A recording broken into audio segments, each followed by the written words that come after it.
ನಮ್ಮ ಜೀವನ ನಮಗೆ ದೇವರು, ಜೀವನವೇ ಗುರು, ಜೀವನವೇ ಪರಮ ಸ್ನೇಹಿತ. ಈ ಜೀವನವನ್ನು ಒಂದು ಪವಿತ್ರವಾದ ನದಿ, ಪವಿತ್ರ ನದಿ ಅಂದ್ಕೊಂಡ್ರೆ ಅಲೆ ಅಲೆಯಾಗಿ ನಮ್ಮಲ್ಲಿ ಆ ಪ್ರೇಮ ಉಕ್ಕಿ ಹರಿಯುತ್ತೆ. ಜೀವನದ ನದಿಯಲ್ಲಿ, ನಮ್ಮ ಜೀವನ ನದಿಯಲ್ಲಿ ನಮ್ಮ ಪ್ರೇಮದ ಅಲೆ.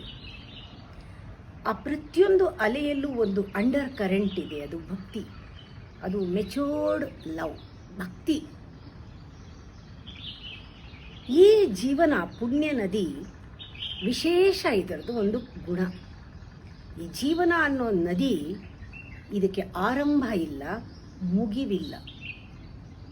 ಇದೇ ವಿಶೇಷತೆ. ಇದು ಎಲ್ಲಿಂದಲೂ ಎಲ್ಲಿಗೋ ಹೋಗಲ್ಲ. ಇದು ಸದಾ ಅಲೆಗಳು ಇಲ್ಲೇ ಜೀವಂತವಾಗಿ ಇರುತ್ತವೆ ಜೀವನದ ನದಿಯಲ್ಲಿ. ಮಾನಸ ಸರೋವರದ ಹಾಗೆ. ಮಾನಸ ಸರೋವರ ನಿಮಗೆ ಗೊತ್ತಿದೆ, ಅದು ಅಲ್ಲೇ ಉಗಮವಾಗತ್ತೆ. ಉಗಮವಾದಾಗ ಅಲ್ಲೇ ಇರುತ್ತೆ, ಅಲ್ಲೇ ಪುನಃ ಸೇರ್ಕೊಳ್ಳುತ್ತೆ. ಅದರ ಆಳ ಅದ್ಭುತವಾದದ್ದು, ಅದು ಇಮ್ಯಾಜಿನ್ ಮಾಡೋಕ್ಕಾಗಲ್ಲ.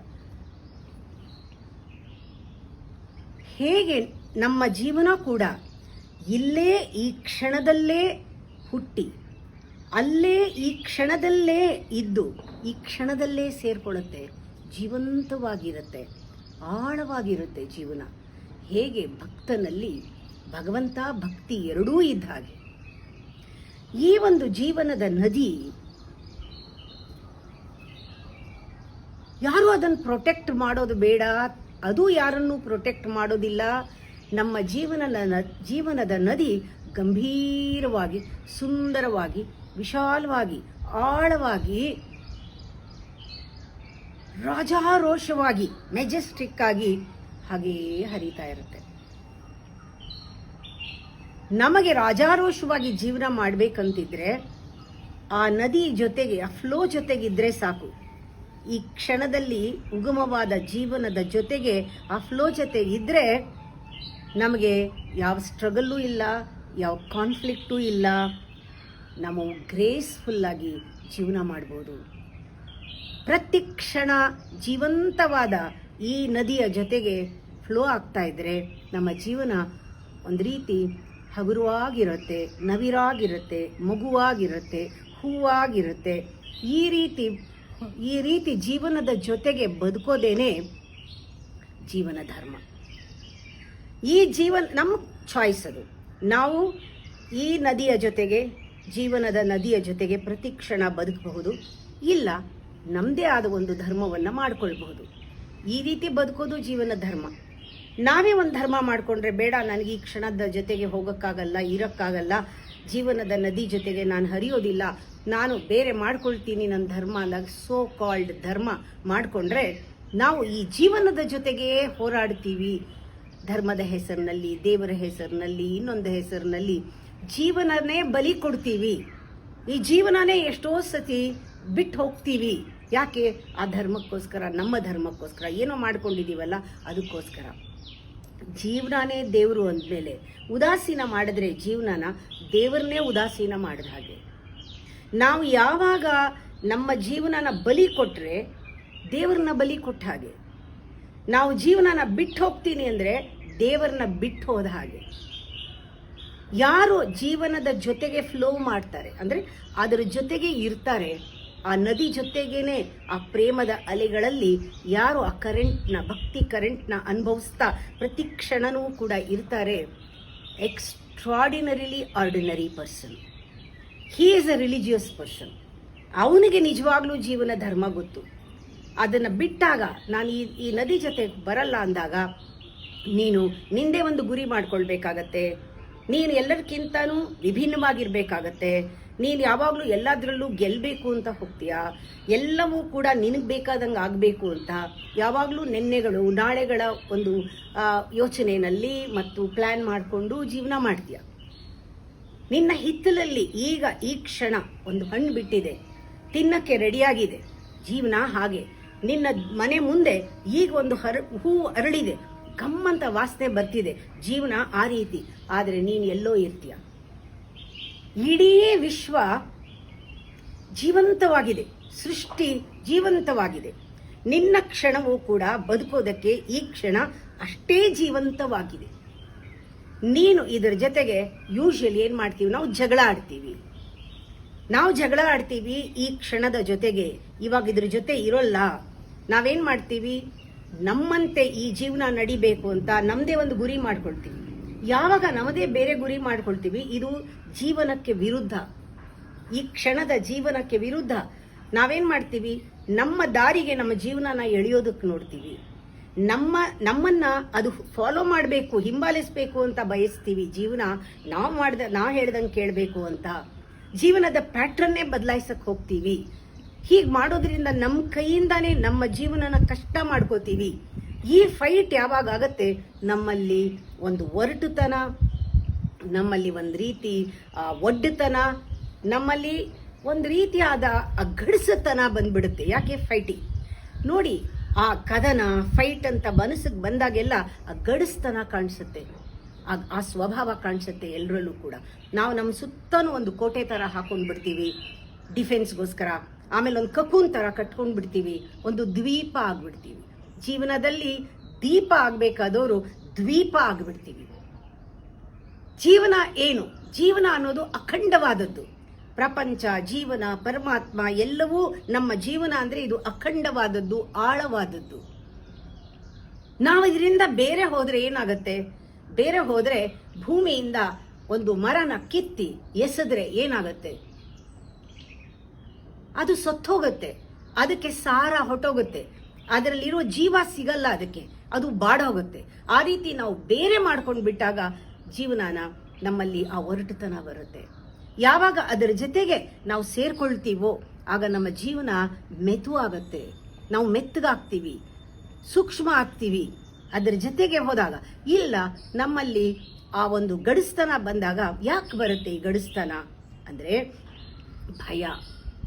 ನಾವು ಎಗೇನ್ಸ್ಟ್ ಆಗಿ ಹೋದ ತಕ್ಷಣ ನಮಗೆ ಭಯ, ಆ ಭಯದಿಂದ ನಮಗೆ ಒರಟುತನ ಬರುತ್ತೆ. ಆ ಭಯ ನಮ್ಮನ್ನು ಏನ್ ಮಾಡುತ್ತೆ, ಪ್ರೊಟೆಕ್ಟ್ ಮಾಡು ಅನ್ನೋ ಐಡಿಯಾ, ಪ್ರೊಟೆಕ್ಟ್ ಮಾಡ್ಕೋ ಅನ್ನೋ ಐಡಿಯಾ ಕೊಡುತ್ತೆ, ಇನ್ಸೆಕ್ಯೂರಿಟಿ ಕೊಡುತ್ತೆ. ಆಮೇಲೆ ನಮ್ಮನ್ನ ಬಂಧಿಸುತ್ತೆ, ಐಸೋಲೇಷನ್ ಮಾಡತ್ತೆ, ನಮ್ಮನ್ನ ಜೈಲ್ನಲ್ಲಿ ಹಾಕತ್ತೆ. ನಾವು ಒಂಟಿ ಆಗ್ಬಿಡ್ತೀವಿ. ಜೈಲ್ನಲ್ಲಿ ಇದ್ದಾಗ ಜೀವನ ಈ ಕ್ಷಣ ಇದೆ, ಜೀವನ ಜೀವಂತವಾಗಿದೆ, ಜೀವನ ಸೆಲೆಬ್ರೇಷನ್ ನಡೀತಾ ಇದೆ.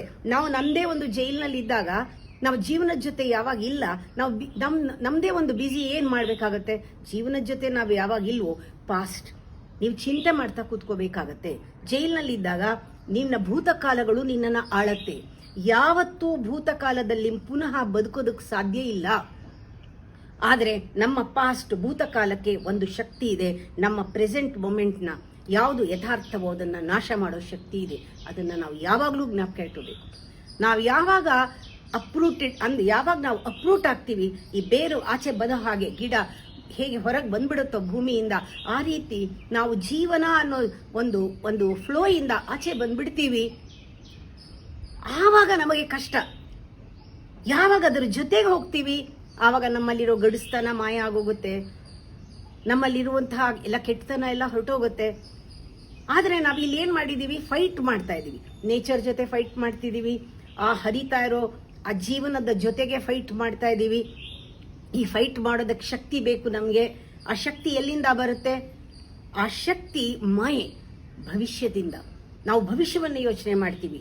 ನಾಳೆ ಇದೆ, ಇವತ್ತೇನು, ಈ ಕ್ಷಣ ಹೋದ್ರೆ ಹೋಗ್ಲಿ, ನಾಳೆ ಇದೆ. ಅದು ಇಲ್ಲದ ಸಲ್ಲದ ಹೋಪ್ ಕೊಡುತ್ತೆ ಭವಿಷ್ಯ. ನಿಮ್ಮ ಪಾಸ್ಟ್ ನರಿಶ್ ಮಾಡುತ್ತೆ, ಭವಿಷ್ಯ ಹೋಪ್ ಕೊಡುತ್ತೆ. ಎರಡೂ ಸೇರಿ, ಎರಡೂ ಮಾಯೆ, ಎರಡೂ ನಿಜ ಅಲ್ಲ.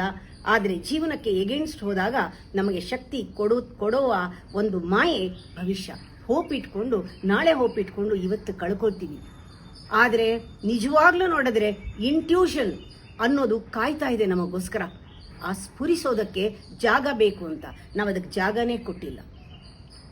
ಆತ್ಮೀಯತೆ ಅನ್ನೋದು, ಆ ಇಂಟಿಮಿಸಿ ಅನ್ನೋದು ಕಾಯ್ತಾ ಇದೆ, ನಾವು ಪ್ರೇಮನೇ ಕೊಟ್ಟಿಲ್ಲ.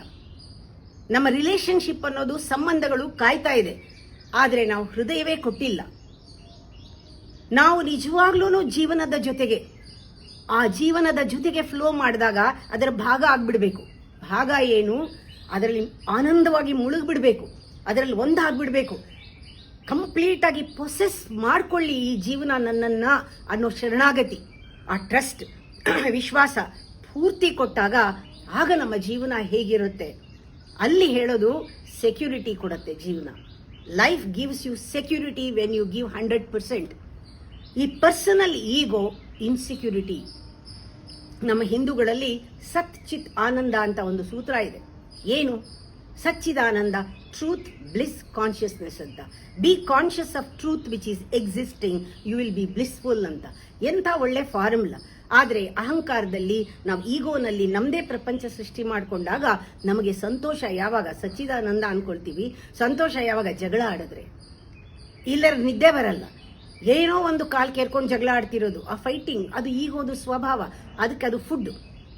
ಹಾಗೆ ಇದ್ದಾಗ ನಾವು ಎಲ್ಲವನ್ನ ಬ್ಲಾಕ್ ಮಾಡಿಬಿಡ್ತೀವಿ. ಇದು ಮನೋರೋಗ.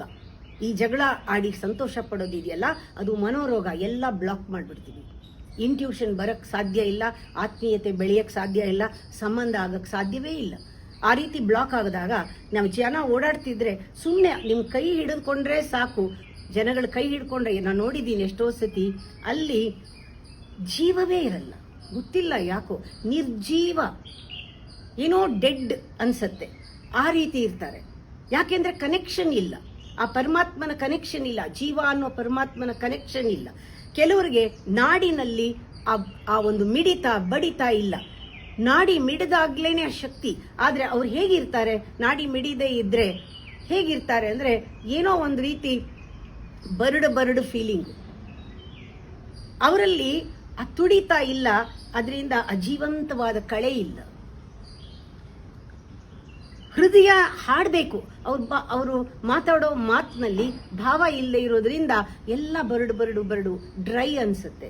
ಅವ್ರು ಮಾತಾಡಿದಾಗ ಅದರಲ್ಲಿ ಏನು ಶಕ್ತಿನೇ ಇರಲ್ಲ, ಕಣ್ಣಲ್ಲಿ ಕಾಂತಿ ಇರಲ್ಲ, ಪೊರೆ ಬಂದಂಗಿರುತ್ತೆ, ಏನ್ ನೋಡಿದ್ರು ಮಸ್ಕು. ಆ ರೀತಿ ಅವರನ್ನ ಮುಟ್ಟಿದ್ರೆ, ಕೈ ಮುಟ್ಟಿದ್ರೆ ಒಳ್ಳೆ ಕಟ್ಟಿಗೆ ಮುಟ್ಟದಂಗಿರುತ್ತೆ. ತಬ್ಕೊಂಡ್ರೆ, ಒಂದು ಹಗ್ ಮಾಡಿದ್ರೆ ಎಕ್ಸ್ಚೇಂಜ್ ಎನರ್ಜಿನೇ ಇಲ್ಲ, ವಾಮ್ತೆ ಇಲ್ಲ, ಅವ್ರ ಸುತ್ತ ವೈಬ್ರೇಷನ್ನೇ ಇಲ್ಲ. ನರಕ. ಯಾಕಿದಾಗಿದೆ? ಇದು ನಾವು ಬ್ಲಾಕ್ ಮಾಡಿದೀವಿ, ಇಂಟ್ಯೂಷನ್ ಬ್ಲಾಕ್ ಮಾಡಿದೀವಿ.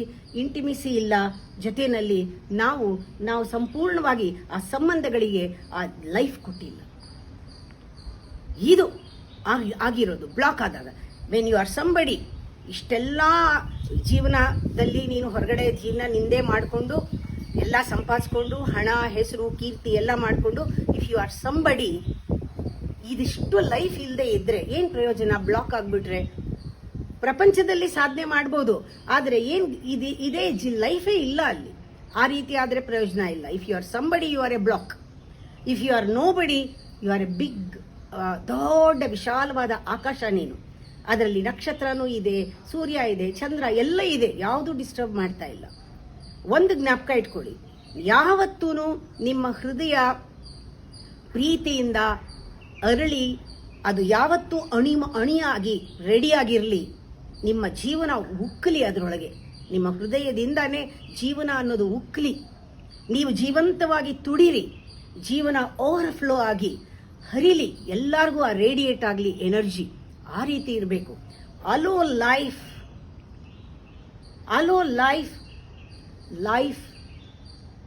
flows, life happens. Allow yourself to be alive. Still life happens more. ಜೀವನನ ನಮ್ಮೊಳಗಡೆನೆ ಉಕ್ಕಿ ಬರೋ ಹಾಗೆ ಬಿಡಬೇಕಾದ್ರೆ ಬದುಕಬೇಕು. ಈ ಕ್ಷಣ, ಇಲ್ಲಿ, ಈಗ. ಜೀವನನೇ ದೇವರು, ಜೀವನನೇ ಗುರು, ಜೀವನನೇ ನಮ್ಮ ಪರಮ ಸ್ನೇಹಿತ. ಈ ರೀತಿ ನೋಡಿಕೊಂಡು ಇವತ್ತಿಂದ ನಾಳೆವರೆಗೂ ಇರಿ. ಈ ರೀತಿ ಬದುಕಿದಾಗ ಯಾವ ಒಂದು ಇಂಟ್ಯೂಷನ್ ನಿಮ್ಮ ಮೇಲೆ, ಆ ಪರಿಣಾಮ, ಆ ದೇವರ ಗ್ರೇಸ್, ಅನುಗ್ರಹ ಹೇಗೆ ಕೆಲಸ ಮಾಡುತ್ತೆ ಅಂತ ನಾಳೆ ಮಾತಾಡ್ತೀನಿ.